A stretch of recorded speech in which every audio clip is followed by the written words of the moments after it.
Welcome to today's webinar. My name is Eric Hughes and I'm the product manager for Osteogenics. Before we get started, let me address how we will be interacting today.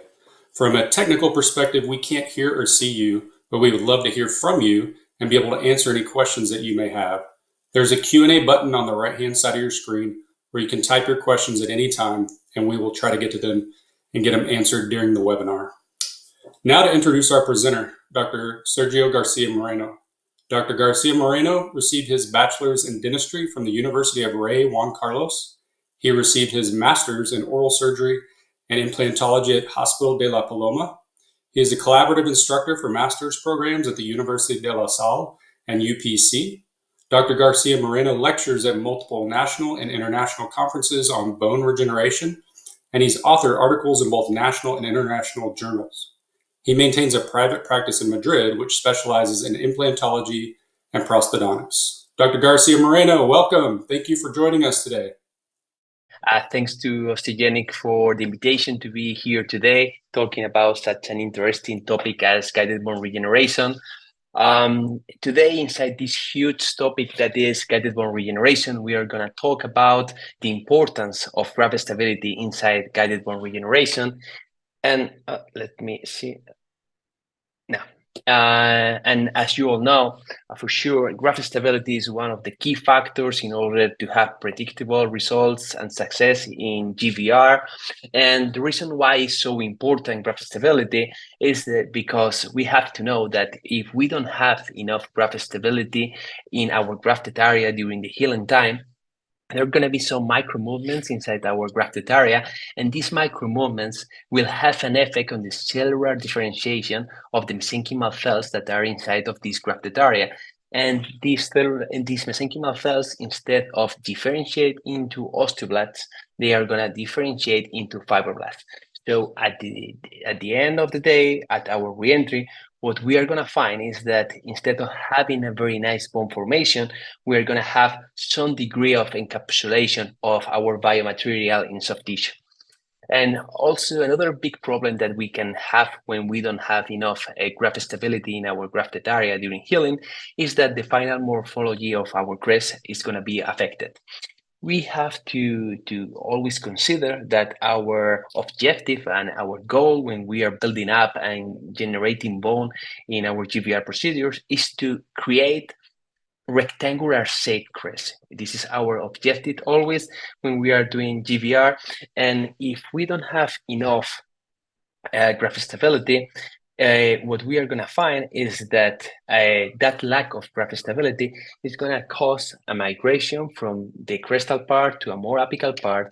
And at the end of the day, at our reentry, when we place our implants, we are going to have still a lack of bone width in the most important part, that is the most crestal part of this bone of the patient. And we know that there are a lot of factors or several factors that are related with this graft stability. First, for sure, one big factor that is related with this graft stability is what are we doing with our hands? I mean, like what protocols do we follow during our surgery to ensure that graft stability at the starting point? But we must know that there are also other factors that are going to have a big impact during the healing of this grafted area, like the biological factors and the mechanical factors during all this time. But first, at the beginning of this lecture, we are going to focus on these surgical factors. What can we do with our hands? What can we do during our surgery in order to boost our result and to have better outcome of our GVRs? And first of all, I think it's important to highlight that, of course, we are not going to treat all the defects in the same way. Sometimes we are facing defects like this one that has a very good bony housing, a very nice bony walls.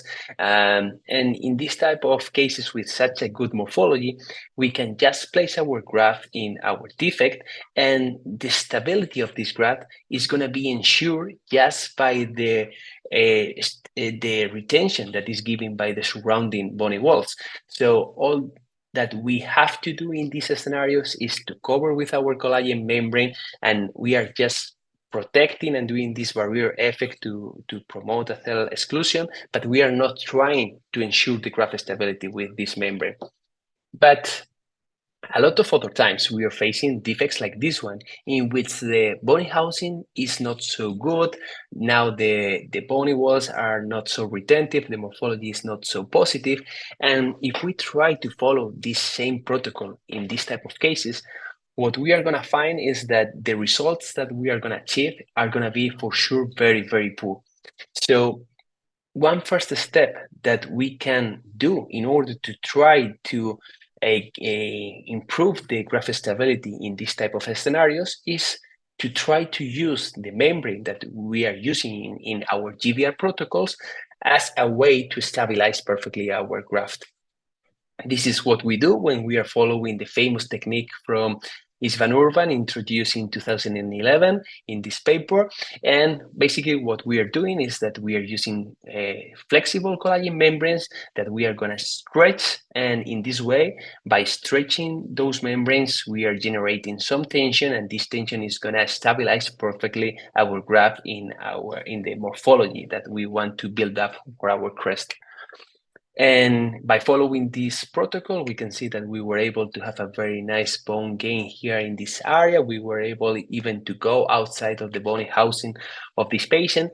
And we have nowadays evidence and studies that state that if we compare to do in horizontal defect a conventional GBR approach, that is this approach that we have seen in this slide, with doing a sausage technique, we know that we are going to gain more bone when we are using sausage technique because of this improve of the stability that the stretching of the membrane causes. But even though sausage technique is a very nice technique and help us to have very good result in a lot of horizontal defect cases, I really think that it's not a technique that we should use in all the horizontal defects that goes into our office. And I want to show you this case to try to show you better why I think it's not a technique for all the horizontal defects that we can treat. Here we are seeing a case of a horizontal defect in posterior mandible. In this case, we have a long defect and a defect with a very poor bony housing, something very common in thin mandibles in posterior mandible. And in this scenario, what we decide to do is to follow this same approach to do a sausage technique. We follow exactly the same protocol as Isvan Urban proposed. We do our cortical perforation. We place a mixture of xenograft and autograft 50-50. We stretch our membrane. We stabilize everything perfectly. We do our soft tissue management in order to have a tension-free closure of our wound. Everything heals perfectly. And we can see here 6 months later, after no problem healing, we can see that the final result, the final outcome, of course, is better than the initial baseline point, but still this is a complete failure. We have gone from a 6 millimeter buccal dehiscence to maybe 1.5 millimeter buccal dehiscence, but we have to be honest with ourselves, and we know that in the modern implantology, to have this kind of results after an horizontal GBR, this is a complete failure. We have nowadays enough evidence to claim and to state that if an implant doesn't start in a bony scenario and a surrounding bone around those implants that is not completely covering the treated surface of this implant, we know that that implant is going to have a lot higher chances of developing preimplantitis and also to develop aesthetic issues during all the life of that implant. So we have to be honest, we have improved the initial situation, but this is a complete failure. And in my opinion, the failure of this case was not caused because the technique or how I did the technique or how the patient what the patient did during the healing of this procedure.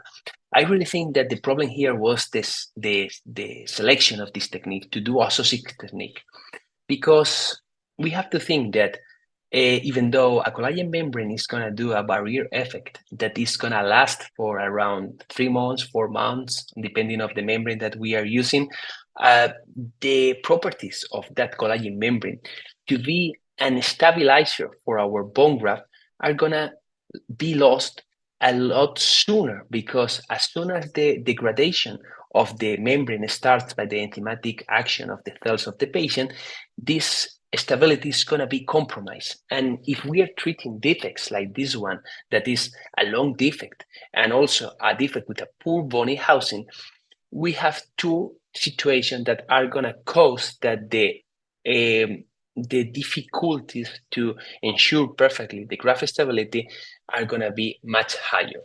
So that's why I really think that when we are facing defects like this one, long defects and defects with poor bony housing, we should help ourselves by using non-resolvable elements that are going to help us to maintain that graft stability and to ensure that graft stability during all the healing time. We could have a lot of options. We can use bone laminas, we can use PTFE membranes, TMS, screws, plates, a lot of options. And we are going to see now how by using these elements, how much can we improve our results in our horizontal GBR approaches. So first of all, we are going to start by showing a case in which we use a bone lamina combined with a GBR approach. Once again, we have a similar case than the previous one. We have a thin mandible with a poor bony housing and a posterior mandible, long defect. And once again, in this case, what we decide to do is to harvest the bone block from the posterior part of the mandible of the patient for the external oblique line. We split that bone and we use one of the laminas to be able to build up that morphology and to use that lamina as a way to stabilize perfectly our graft during all the healing time. We are using a bone lamina, an autogenous bone lamina, but we are not doing Curie technique. I really think that in this type of scenarios, works better to follow a GBR approach, and I think that it's going to help to ensure better that the bone gain that we achieve in these cases is going to be more stable if we include some xenograft inside this grafted area. So that was what we did here. We placed a mixture of xenograft and autograft, and we covered everything with a collagen membrane here. And we can see, like 6 months later, the difference in between what we had in the sausage technique and what we have now. Now we don't have anymore a pyramidal shape crest. We have a perfectly rectangular shape with very little amount of remodeling, and the final morphology of the crest that we are building up is almost the same as the one that we were intending. And we can see that in the crestal part is the part that we have the bigger amount of width in this crest that is where we needed the most around the connection of the implants. So now we are giving to those implants the best bone environment in order to try to protect those implants for developing peri-implantitis in the future. One other option that we can have is to use in these horizontal defects PTFE membranes. For me, PTFE membranes are not just an option that we can use for vertical defects. I also use it a lot in horizontal defects, but I just use them in defects like this one. Defects that are really, really, really challenging. Here we can see a very nice case. We have a very thin mandible in this patient. And once again, as the previous cases, horizontal defects in posterior mandible. And we can see that the posterior zone of this patient is a complete knife edge on all the extension, and also it's very thin in the anterior part. The bony housing in this case is horrible, and we can see how the roots of the kinase have a big dehiscence on the buccal part due to that bony housing. And something that really concerns us in this case is that the horizontal atrophy is so big that we have a fusion in between the buccal plate and the lingual plate. So that makes that the medullary space that we have here to produce bone and to help to have that angiogenesis and that osteogenesis in this place is very poor. So the biological power here, we know for sure that it's going to be very poor. So what we decide to do here is to use these PTFE membranes. And when I have this type of cases in which we have two very similar defects in both sides of a same patient, I always like to compare different things in order to see by my own experience the difference that I can find. And here we are comparing a conventional let me see here. Here, a conventional cytoplasm membrane, a non-perforated PTFE membrane, and a RPM membrane, a perforated PTFE membrane. And when I was studying this case, I was thinking, okay, for me, this is the best scenario in which we can use this RPM membrane. As we all know, RPM membranes are these brand new membranes introduced by Isvan Urban recently, in which what the thing that is changing the most in these new membranes is that now we have some little perforation on that membrane, and the purpose of those perforation is to allow the periosteum to help to mature and to promote the angiogenesis also from the periosteum. So I thought, okay, we have a very poor biological power here in these defects. I really think that our RPM membrane should work better here, is stabilizing the defect in the same way as the non-resorbable membrane, the non-perforated one. But here it's allowing the periosteum to do the maturation effect that we can expect from the periosteum if we manage in a proper way. And as I was very confident about my thoughts, I thought I have to push this difference even harder. And you can see that we are using the same membrane in both sides. I mean, the same extension of membrane. But in here, we shifted the position. Here we have the 40 extension of the membrane in anterior-posterior extension. And here we have the 40 extension in buccolingual extension. So we are attempting to gain more bone in the right side than the left side. And see how we are building up this crest, of course, completely outside the bony housing of this patient. And when I have to build up bone outside the bony housing of a patient, I really think that this is the technique that is going to be more predictable for sure. We are doing a mixture of xenograph and autograph here, and you can see once again how we are going outside the bony housing of the patient here and here. And for me, this is something very important. We are always following the principles of GVR, and we never leave this graph uncovered. So we are going to place collagen membranes in both sides in order to perfectly protect both sides and to ensure that cell exclusion and that barrier effect on both of the sides of the patient. So we can see here now from an occlusal view, we do our soft tissue management, and 7 months later, we go to our re-entry surgery, and we can see that at the re-entry, the result was very, very nice in both sides. We have a 100% bone gain in both sides. Of course, the bone gain in the right side is bigger than in the left side because we attempted to gain more bone. But in percentage, it's the same amount of bone formation. You can see here that there is no ingrowth of connective tissue under this membrane. There is no ingrowth of pseudoperiosteum here. So we have 100% of bone gain, and we have a complete success in both sides. We can see the right side here and the left side here. And we remove the PTFE membranes. We have 2 very nice bone formation both sides. Of course, the right side is bigger than the left side just because of the position of the membrane. And now it's time to place the implants. And I began at the first place with the right side.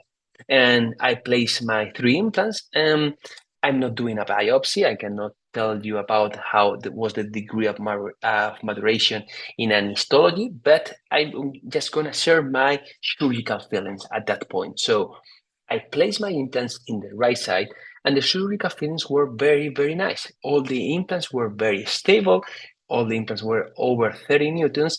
And also we could see that when we are drilling and creating the osteotomies to place our implants, there is no spreading of the bone. That is something that very common that we find when we have immature bone formation. So the surgical feelings, right side, amazing. Everything went very fine. But in the left side, in the non-perforated side, in the cytoplasm side, we can see that the volume was very nice and everything seems perfectly. But when we begin to place our implants, here we place the implant here in the anterior part and the posterior part that are the places that are closer to the surrounding bony walls, and that's the only part in which we have a bigger amount of maturation.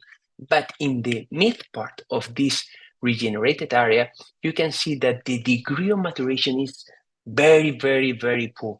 the degree of maturation was so poor that it was completely impossible to stabilize some implants in that area. Of course, when I find this type of scenario, when I remove a PTFE membrane, I don't go like this, okay? I don't destroy my crest so much, but in this case, I really wanted to feel that bone to see what was the degree of maturation in all the extension of the grafted area. Normally, what we do is just we remove the PTFE membrane and we just place the periosteum over our grafted area, and 3 months later, we can place perfectly our implants. But in this case, as I told you, I wanted to push the situation and to see what I was feeling. And you can see here how nice are the osteotomies, not only in the anterior and posterior, but also the mid part, no spreading of the bone. So I protected this right side with some xenograft and some collagen membrane. And finally, of course, these two photos are not at the same time. Okay, this is 3 months later after the surgery, and this is 6 months later after the surgery. But with both of the protocols, we were able to have a very nice bone formation and to build up a crest completely outside of the bony housing of the patient. But here we have to take more time because of the lower amount of bone formation and maturation of the bone. And that this makes complete sense because once again, as I was mentioning before, here we are not allowing the periosteum to promote the angiogenesis from outside and to be able to mature this grafted area. So we are only relying and we are only promoting that angiogenesis and that osteogenesis from the endosteum, from the medullary space. So as the medullary space was so poor, there were very little chances to have a very nice maturation at the end of the day. And the speed of bone formation was very poor, much slower than in the right side, that the bone formation, as we can see, was much faster. This is just one case. I'm just sharing with you my own experience. This is not a study, but just to show the difference that I normally find in between these two approaches, especially in this type of cases that I think that are the ones that fit the best for the use of our RPM membrane. So moving on, we have more options. We can also use TMS to use as a non-resolvable stabilizer of our grafted area. And if we go to the literature, we can find this systematic review and meta-analysis on the topic of horizontal guided bone regeneration. And when they analyze all the literature on the topic of horizontal guided bone horizontal regeneration or guided bone regeneration, the group in which they were able to find bigger amounts of bone gain was the one in which they were combining the use of GVR approach and the use of TMS. So this is what we did also in this case. Once again, we are showing a case similar to the previous one: posterior mandible, long defect, poor bony housing. Look at this fenestration of this root here. And this time what we are going to use now is a TMS. And just one tip to do the approach of these cases, I really think that it's a great help to, before doing a surgery with a TMS, to print a biomodel of the mandible or the maxilla of the patient and to take our TMS, cut it, adapt it, and to see how it fits with the anatomy of the defect and the patient. And when we have done all this work, we can clean our TMS, we can sterilize it, and we can move on to the surgery. And by doing this, we are making everything much more easy. To stabilize this TMS in this same position as we have planned, it takes no more than 2 minutes if we do this previous study. So see that how the position of two TMS is exactly the same position, and we are creating exactly the same amount of volume on grafted area that we were intending. So we generated a space, and we are going to fill this space now with 100% xenograft. We cover with a collagen membrane here, and once again, look the difference. No pyramidal shaped crest at the end of the day. we have a perfect rectangular shaped crest in which we can see the angle in between the buccal part and the crestal part, and we have the bigger amount of bone gain around the connection of our implant in the most crestal part of the crest of this patient. And we have built up the same crest that we were intending to give to this patient. Once again, from the crestal part, look, not just covering the implant, we are generating and creating a thick, a wide buccal wall in the buccal part of this implant to protect and to give a better bony contour for this implant. And after removing the TMS, that angle and that big width in the crestal part. And before moving on to the next part, I want to make this clear. I don't want you to take me wrong, because all the cases that I have shown you here, talking about the graft stability, were only cases of posterior mandible. I don't want you to think that the most challenging part of the anatomy of a patient to stabilize a graft is the posterior mandible, because the most challenging part to be able to stabilize a graft perfectly during all the healing time, it's actually the anterior maxilla and the anterior mandible. And that's why the reason why is because in here, in the anterior part and in the anterior maxilla and the anterior mandible, we have the greater muscular tension, and it's going to be much more tension during all the grafted time. And just to show you how this happened, I want to share with you this case. Here we're presenting a case of an anterior atrophy, horizontal atrophy, in which we did a sausage technique, very tight membrane, everything in the perfect position. And if you see the re-entry 6 months later, you will think, oh, Sergio, this seems really, really nice. You have a very nice bone gain around your implant, and your implant is in the perfect bony contour.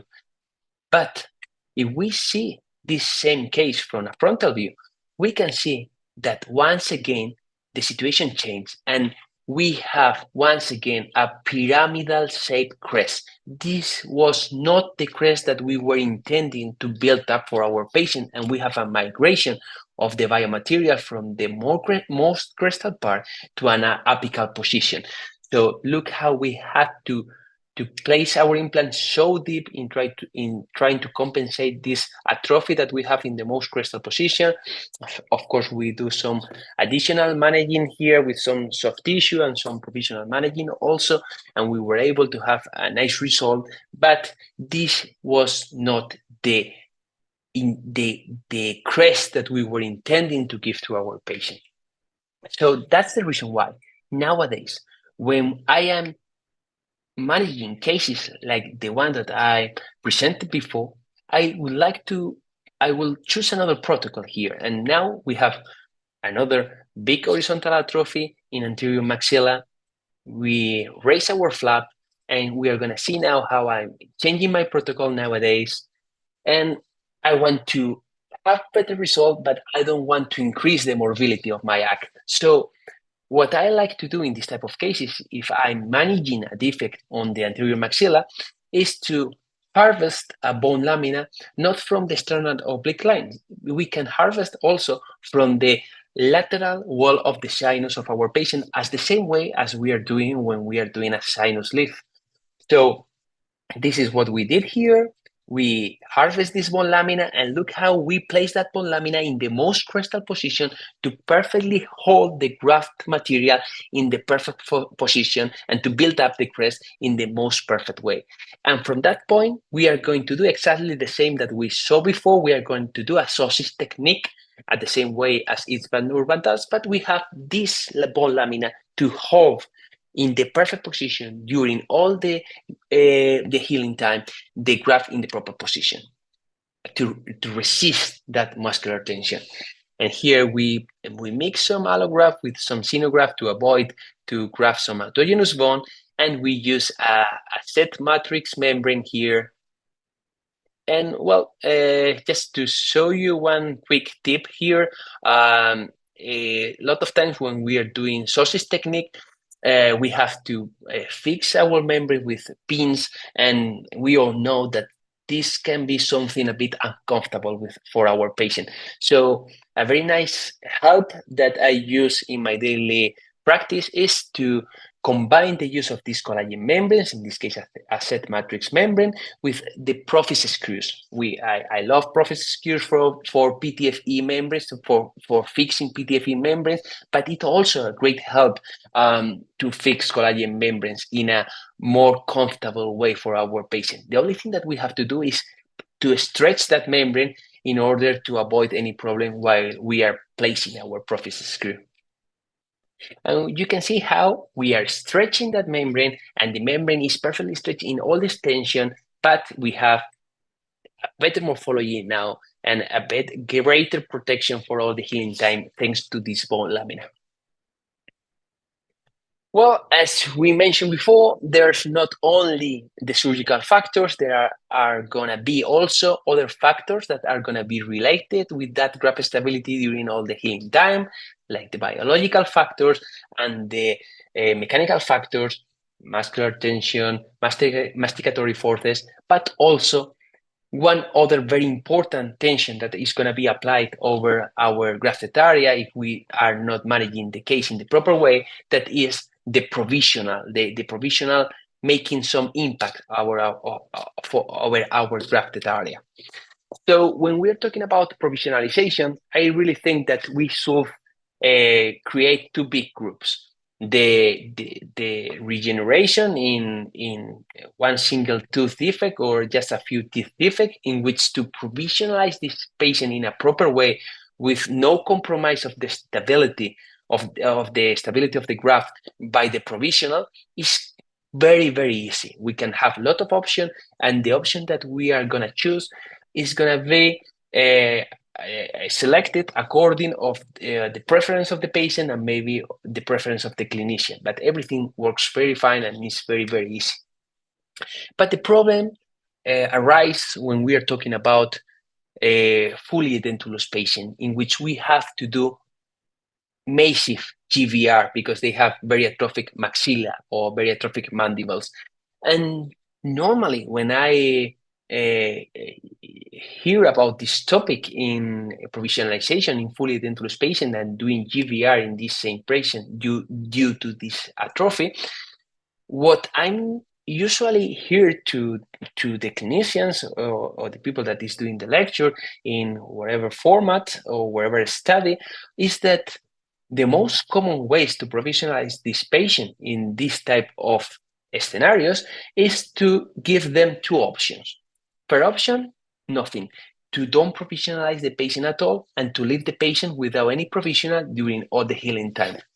Or second option, to give the patient a denture, but a denture that they will try to give the patient the denture as late as possible, or to try to convince the patient to use it just a little bit of time, or maybe to do some changes on the morphology of that denture to try to avoid any impact on the grafted area.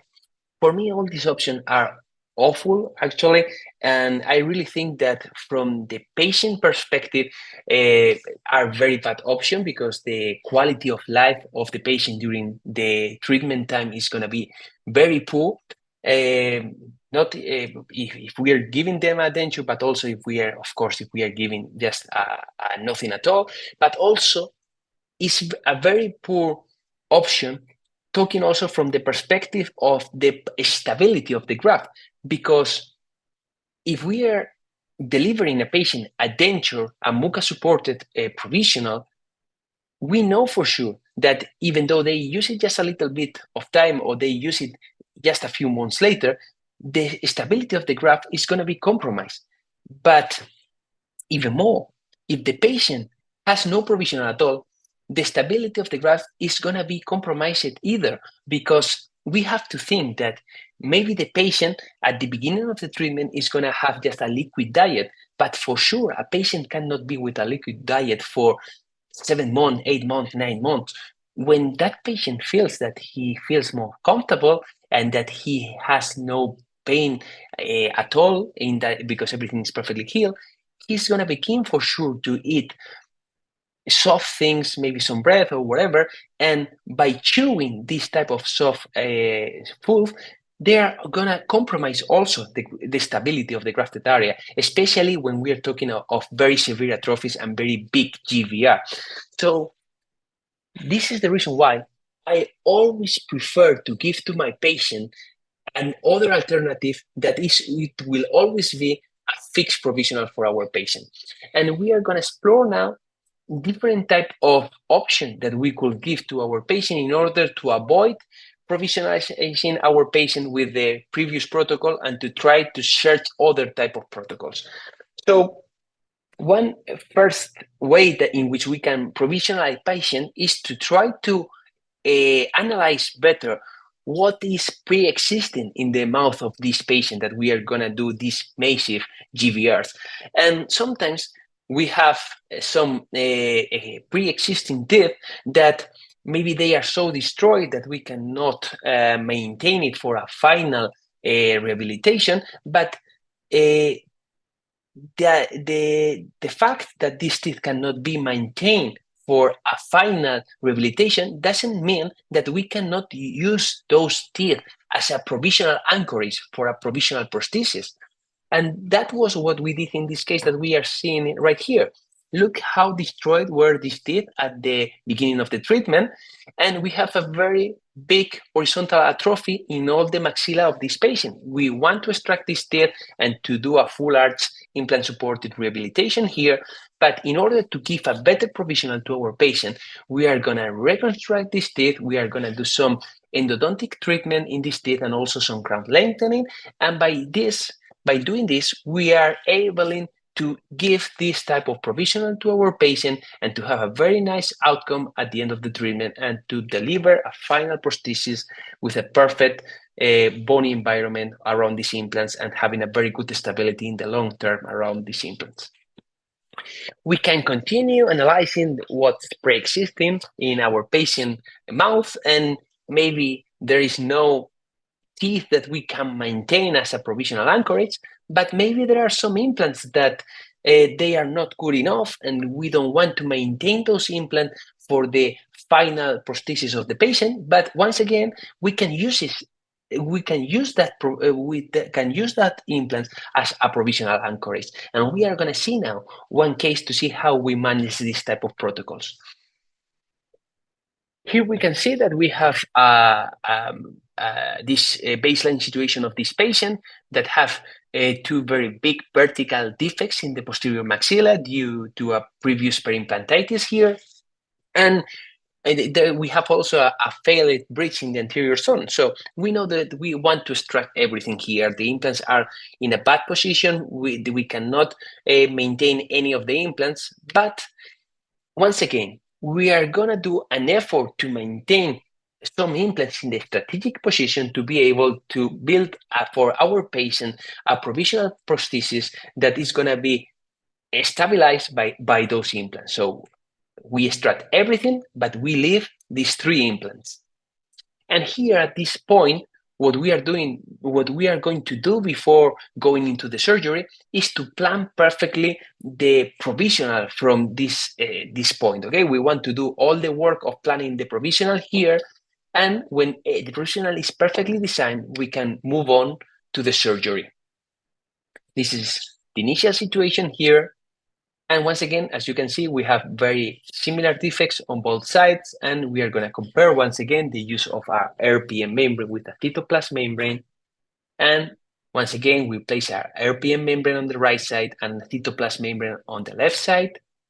We stabilize the membrane and we fix the membranes with some Profisec screws and some pins, building up always a rectangular shaped crest in both sides. And very important, once again, we always want to have all the grafted area perfectly covered by a membrane. So we are going to place collagen membranes in the strategic position in order to cover all the grafted area and to protect everything to have a better final outcome. We do our soft tissue management, of course, always mandatory, and we are not going to deliver the patient the provisional prosthesis at this point. I always like to send the patient home like this, and they are wait for 3 weeks because I want the soft tissue to heal without problem and without any presence of any provisional that can disturb the healing of this soft tissue. So the patient goes home without any provisional restoration, and he has to have just a liquid diet for these 3 weeks. And 3 weeks later, when we remove the stitches and the soft tissue are healed enough, we can place our provisional restoration.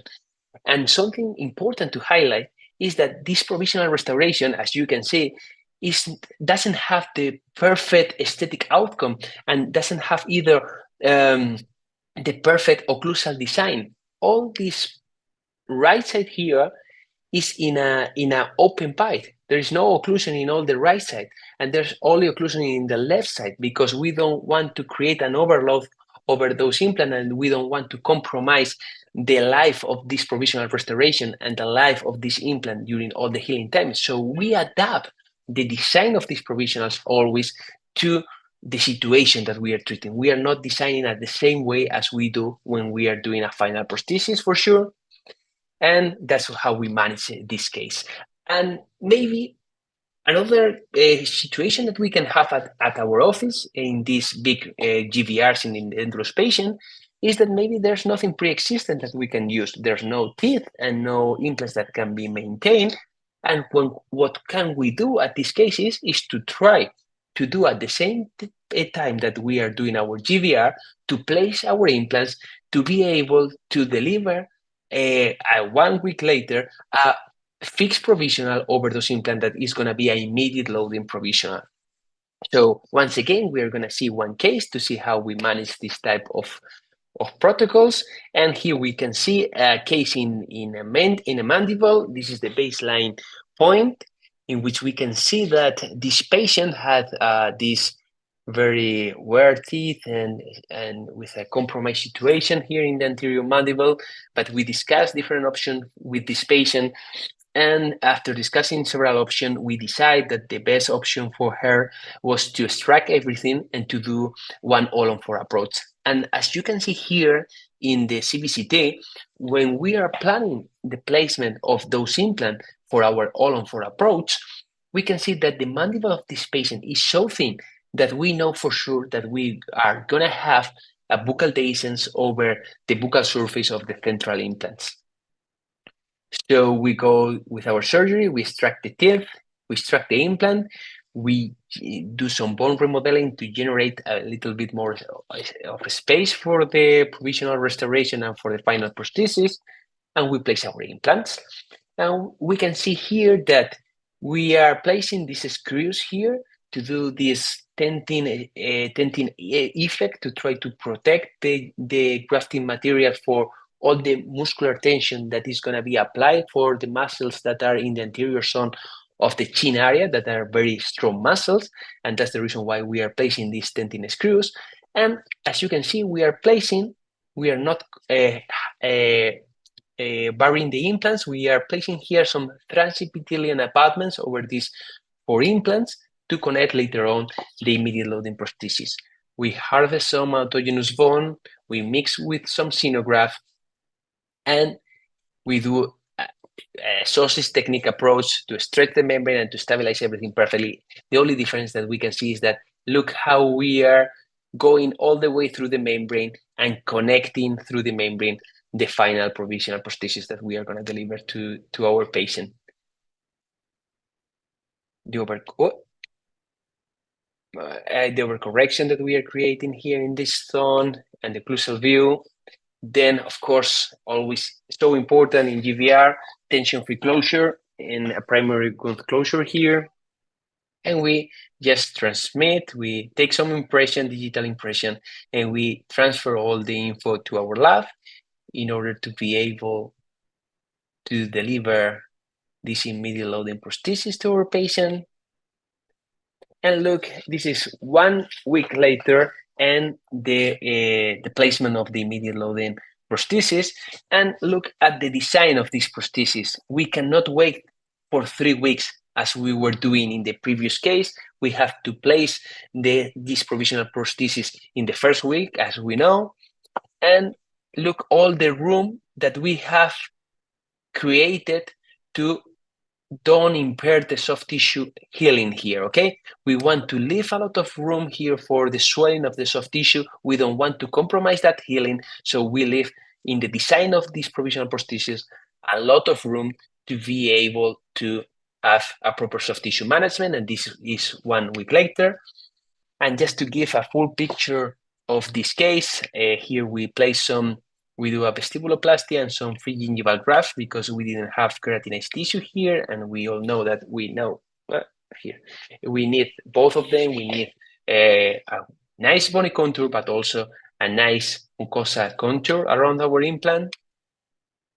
And we were able to deliver finally this final prosthesis to this patient, having this perfect perimplantary environment on the soft tissue and the hard tissue. And finally, one last approach that we can have in this type of cases is that, okay, we are doing all that we have mentioned before. We are analyzing what's pre-existing. We cannot use anything. We don't have enough bone to try to do an immediate loading prosthesis, to place an immediate loading prosthesis on the implant that we are doing at the same time of that GVR. So other option that we can have is to do an stage approach, to place in a first surgery some implants, and later on, when the implants are osteointegrated, to uncover those implants and to do the GVR with the implants osteointegrated. And we are going to see once again one more case to see how I manage, or what is a sample of how I manage this type of cases. Well, here I present you a case of a patient that came like this to our office. You can see that the periodontal situation of this patient is awful. We have periodontal defects till the apex in most of the remaining teeth. We cannot do anything about it, and we have to extract for sure everything in this patient. But if you see the CBCT, you can see that the anatomy of this patient, we have here a very, very, very, very, very thin maxilla. And we know for sure that when we extract this teeth, we are going to face a very challenging case for sure. So what I decide to do at this point is to extract everything, and at that same point to place some implants to try to be able to use it later on. So I just bury my implants, and here is 3 months later. I do my re-entry, I uncover the implants, and now once again it's time to design the provisional prosthesis. Normally what we do is we just design the provisional prosthesis, but we don't deliver the provisional prosthesis till the surgery is done. But here the patient wanted to have the fixed denture as soon as possible, so we delivered this provisional restoration for the patient with the occlusion anesthetic adaptation to try to avoid any overloading over this provisional and over these implants, those implants. And here we can see the CBCT prior to the surgery. And here we can see that we have a very big horizontal atrophy on the posterior maxilla, but the situation in the anterior maxilla is a complete nightmare. We have no more a knife-edge maxilla. We have a paper-thin maxilla. The amount of bone in the anterior maxilla is just the width of a paper. We know that this is one of the most challenging situations that we can manage. So what we decided to do here was we remove the provisional prosthesis, we raise our flaps, and we can see how the implants that we have placed are with no we have a buccal dehiscence, of course, because of the bony housing and how thin was the maxilla. And what we are gonna do now is that we are gonna place a cytoplasm membrane on the anterior maxilla where the muscular tension is the greatest, and we are gonna place in the posterior maxilla some collagen membranes that we are gonna stretch to immobilize perfectly our graft, and we are gonna perforate that membrane to connect our provisional restoration through that membrane with our transepithelial abutments. Everything is perfectly stable at this point. We have stretch everything to have a perfect stability at the baseline point. And of course, as always, mandatory for sure, tension-free closure with a primary wound closure here. And once again, for me, it's something very important. I don't deliver the provisional prosthesis at that point. I leave the patient for 3 weeks with no provisional restoration. And after 3 weeks, when I remove the stitches, I take some impression and then I adapt, in this case, the previous provisional to the volume of tissues that we have at this point. And 3 weeks later, we are able to place once again the provisional for our patient. And we can see that everything seems very nice while it's healing. We have a very nice bone formation on the CVCT. So we go for the re-entry surgery, we remove our provisional, and then we go with the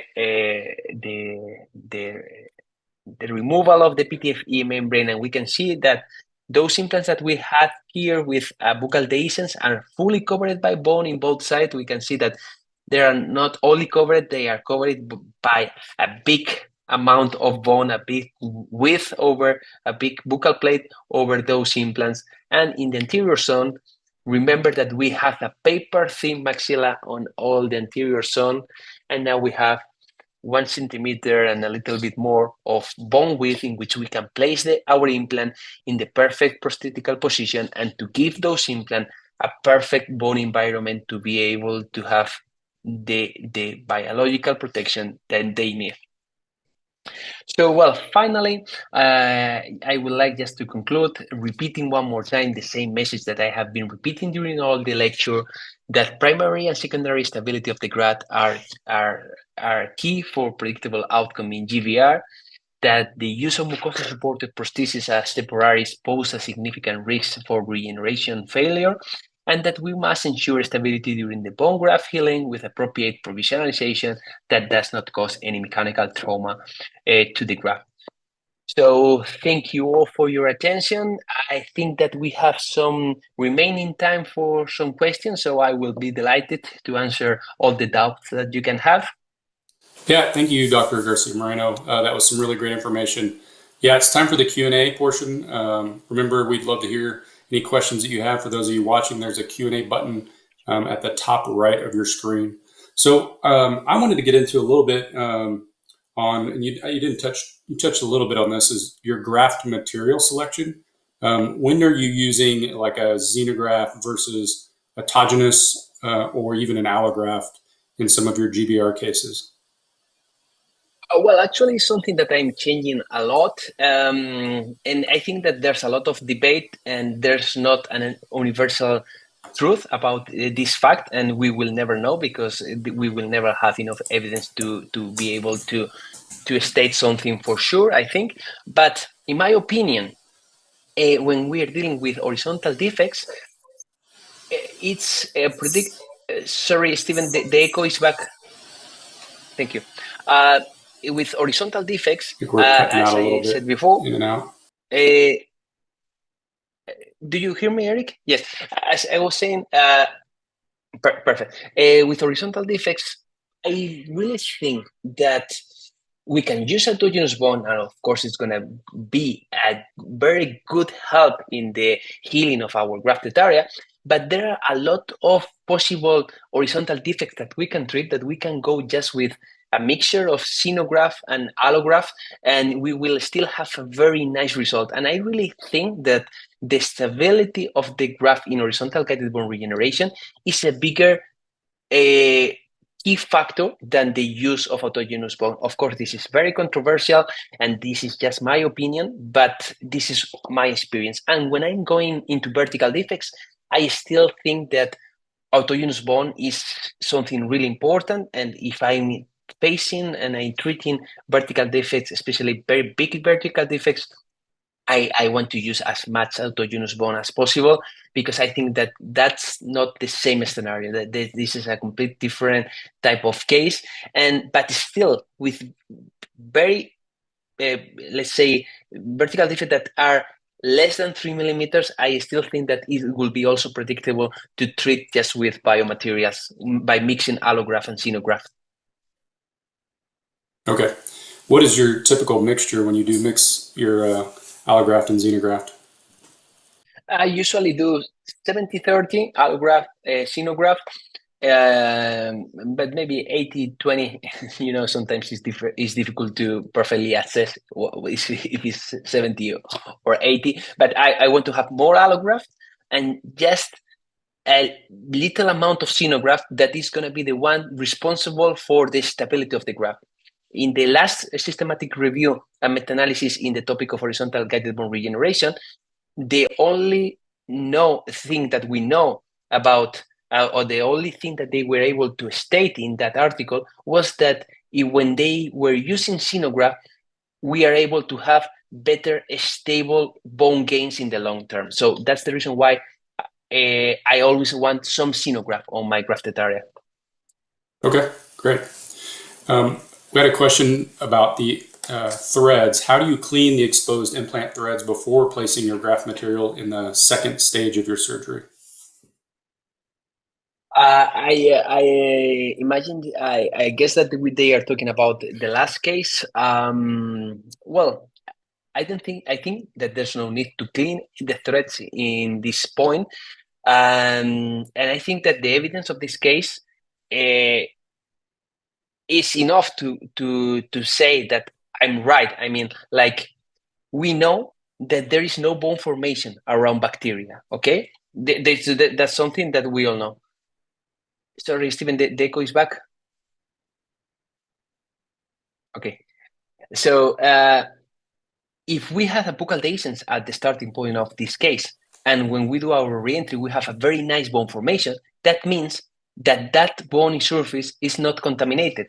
Maybe we can have a doubt about which is the amount of bone implant contact that we are going to have at that buccal surface, but if I'm honest, I don't care. That implant is stable enough, it is fully osteointegrated, and we have a very nice buccal bony wall protecting that implant. So I think that that's all we need.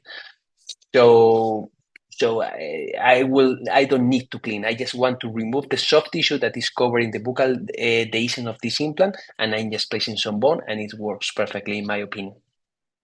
Okay. Do you use any PDGF or any growth factors in your grafting? Growth factors here in Spain are not allowed. There's no chance to buy growth factors here. And about PRF, I think it's a great help, but if I'm honest, I don't use it. Maybe it has some good helps on our GVRs, but still, I think that what give us in GVR is not enough to waste that time during the surgery. So if I have it with no effort, I will use it. But I really think that it doesn't make such a big difference in GVR, not in other procedures, just in GVR. Okay. And a lot of the cases you were showing us side by side with the RPM on one side and the Cytoplast TI on the other side. Now that you've used those together more, how do you decide between using an RPM in which scenario versus using the Cytoplast dense PTFE? Well, in these cases, to place one or another is just to see the difference by my own. But if I just have to say, where would you choose a cytoplasm membrane and where would you choose an RPM membrane? I think that RPM membrane and cytoplasm membrane will work very well in a lot of scenarios. Okay, we can use it for vertical defects and we can use it for horizontal defects. The only difference that I will find in most of the cases is that if you want the RPM to work properly, you need autogenous bone, and you need a very big amount of autogenous bone, because what you are doing is to promote these BMPs that are in the autogenous bone to have an effect on the mesenchymal cells that are in the periosteum.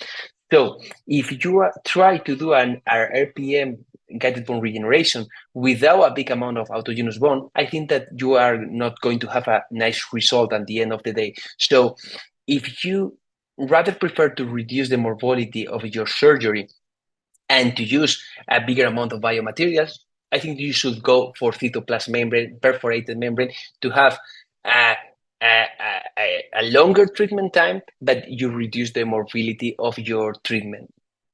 But in the only situation that I think that RPM will perform better than a conventional cytoplasm membrane will be the one that I mentioned before, that is this type of horizontal defects, or the cases, all the cases in which we have a very little medullary space, where the power of the bone of the patient to generate bone is very poor, because we have a very little volume of medullary space in the patient. So in these cases, we know that the speed of bone formation is going to be very poor. So if we allow the periosteum to do that effect, we are going to have, as we saw before, a greater degree of maturation, and we are going to have a bigger bone gain. Fantastic. Awesome. Well, I think that's about all the time that we have today. Thank you everyone for watching. We hope you enjoyed the webinar. Remember that there's going to be a feedback survey that's going to be sent out shortly. Once you complete that survey, then your CE certificate will be emailed out to you. Again, thank you, Dr. Garcia Moreno. Thank you so much for your time. It's been a great webinar, very informative, and I appreciate you very much. Thank you. Thanks for having me. Bye.